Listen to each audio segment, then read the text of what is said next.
We conducted this phase 1/2 study of Ponatinib plus Venetoclax based on some preclinical data suggesting some strong synergy between Ponatinib and Venetoclax in patients specifically with Ph-positive ALL. This is thought in part due to the ability of Ponatinib to prevent the upregulation of MCL1, which is a known resistance mechanism to Venetoclax.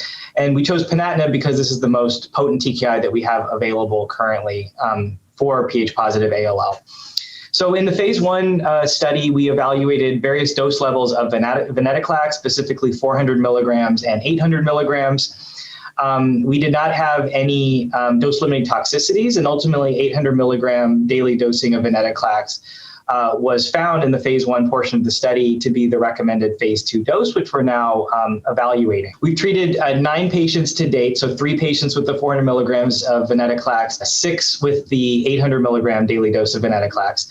Overall, in the entire cohort, responses in relapsed patients with relapsed refractory Ph-positive ALL, response rate was 56%, with 44% of patients overall achieving a complete molecular response.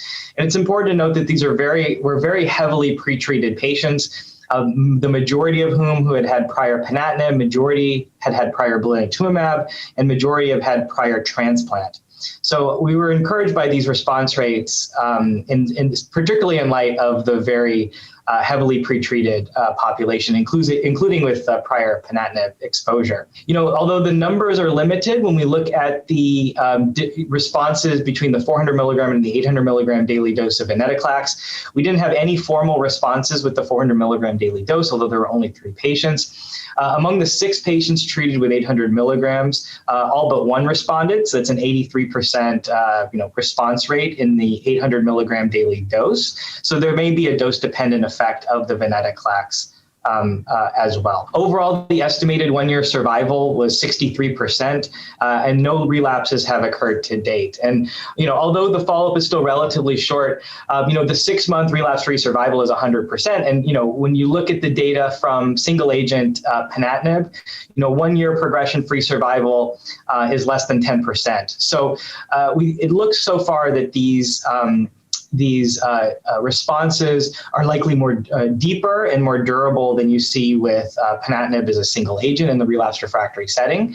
And I think that this suggests a synergistic benefit of the addition of Venetoclax. And so now the study continues to accrue patients. It's enrolling into the phase 2 portion of the study, where we're using the 800 milligram daily dose of Venetoclax in combination with Ponatinib in this setting.